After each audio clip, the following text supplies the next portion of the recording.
اسلام آباد اسٹوڈیو سے آپ دیکھ رہے ہیں جرگہ سلیم صافی کے ساتھ۔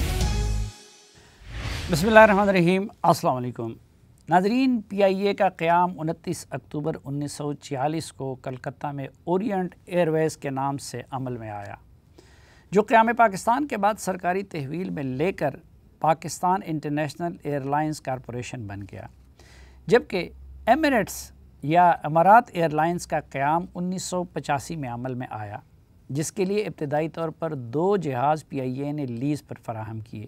اسی طرح ایمریٹس ایئر لائنز کے پائلٹوں اور دیگر عملے کی تربیت بھی پی آئی اے کے پائلٹس اور ماہرین نے کروائی تھی۔ اب صورتحال یہ ہے کہ پی آئی اے اندرون ملک و بیرون ملک ہفتہ وار تقریباً 700 پروازیں چلاتا ہے، جبکہ ایمریٹس ایئر لائن 3600 پروازیں تمام براعظم پر پھیلے ہوئے سینٹرز کے لیے چلاتا ہے۔ اس وقت پی آئی اے کے پاس صرف 30 مختلف قسم کے چھوٹے بڑے جہاز ہیں، جبکہ ایمریٹس ایئر لائنز کے جہازوں کی تعداد تقریباً 300 ہے، جو تمام تر بڑے جہازوں پر مشتمل ہے۔ پی آئی اے 18 اندرون ملک مختلف مقامات جبکہ صرف 25 بین الاقوامی مقامات کو پروازیں چلاتا ہے، جبکہ ایمریٹس ایئر لائن 80 ممالک کے 157 شہروں کو پروازیں چلاتا ہے۔ ایمریٹس ایئر لائنز کا ابھی تک صرف ایک طیارہ لینڈنگ کے وقت حادثے کا شکار ہوا اگست 2016 میں، لیکن اس کے بھی تمام مسافر سوائے ایک کے محفوظ رہے، جبکہ اس کے برعکس پی آئی اے اس وقت بدقسمت ترین ایئر لائن دنیا کا بن گیا ہے کہ جہاں فضائی حادثات کی شرح سب سے زیادہ ہے۔ پہلا فضائی حادثہ 20 نومبر 1956 کو پیش آیا، جب پی آئی اے کا بوئنگ 720 جہاز مصر میں حادثے کا شکار ہوا، جس میں 121 مسافر جاں بحق ہوئے۔ 6 اگست 1970 کو پی آئی اے کا فوکر F-27 جہاز پنڈی میں حادثے کا شکار ہوا، جس میں 31 مسافر جاں بحق ہوئے۔ 8 دسمبر 1972 کو پی آئی اے کا ایک اور فوکر جہاز پنڈی ہی میں حادثے کا شکار ہوا، جس میں 33 افراد لقمہ اجل بنے۔ پھر 26 نومبر 1979 کو پی آئی اے کا بوئنگ 707 جہاز جدہ میں حادثے کا شکار ہوا اور 156 انسان زندگی سے ہاتھ دھو بیٹھے۔ 25 اگست 1989 کو پی آئی اے کا فوکر جہاز گلگت جاتے ہوئے ہمالیہ کے پہاڑوں میں گر کر تباہ ہو گیا اور آج تک اس کا ملبہ تک نہ مل سکا۔ 28 ستمبر 1992 کو پی آئی اے کا ایئر بس A300 نیپال میں حادثے کا شکار ہوا، جس میں 167 انسان زندگی سے ہاتھ دھو بیٹھے۔ بدقسمتی سے یہ سلسلہ کسی بھی دور میں نہیں رکا اور 20 فروری 2003 کو پی آئی اے کا فوکر جہاز کوہاٹ میں حادثے کا شکار ہوا، جس میں 17 افراد لقمہ اجل بن گئے۔ 10 جولائی 2006 کو پی آئی اے کا ایک اور فوکر جہاز ملتان میں حادثے کا شکار ہوا، جس میں 45 افراد جاں بحق ہوئے۔ چند سال قبل یعنی 7 دسمبر 2016 کو پی آئی اے کا ATR جہاز چترال سے آتے ہوئے حادثے کا شکار ہوا، جس میں 47 مسافر لقمہ اجل بن گئے۔ اور ابھی اس حادثے کا دکھ تازہ تھا کہ عید سے 2 روز قبل یعنی 22 مئی کو پی آئی اے کا ایئر بس لاہور سے کراچی جاتے ہوئے لینڈنگ کے وقت ایسے المناک حادثے کا شکار ہوا کہ اس میں 97 مسافر دار فانی سے کوچ کر گئے۔ یہ تو صرف پی آئی اے کے حادثات ہیں، لیکن اگر نجی ایئر لائنز کے حادثات کو بھی ساتھ ملایا جائے تو انسانی زندگیوں سے کھیل کا یہ معاملہ اور بھی بھیانک شکل میں سامنے آتا ہے۔ مثلاً 28 جولائی 2010 کو ایئر بلو کا جہاز اسلام آباد لینڈ کرتے وقت مارگلا کی پہاڑیوں سے جا ٹکرایا، جس میں 152 افراد جاں بحق ہوئے۔ اس کے صرف 2 سال بعد بوجا ایئر لائن کا طیارہ پنڈی میں حادثے کا شکار ہوا، جس میں 127 افراد جان کی بازی ہار گئے۔ اسی طرح 24 فروری 2003 کو ایک سیسنا جہاز، نومبر 2010 کو کراچی میں ایک چارٹر جہاز اور 28 نومبر 2010 کو ایک اور چارٹر جہاز حادثے کے شکار ہوئے، جن میں بالترتیب 10، 21 اور 12 افراد جاں بحق ہوئے۔ پاکستان کی فضائی تاریخ میں سب سے مشہور فضائی حادثہ 17 اگست 1988 کو ہونے والے C-130 کا حادثہ تھا، جس میں اس وقت کے صدر اور آرمی چیف جنرل محمد ضیاء الحق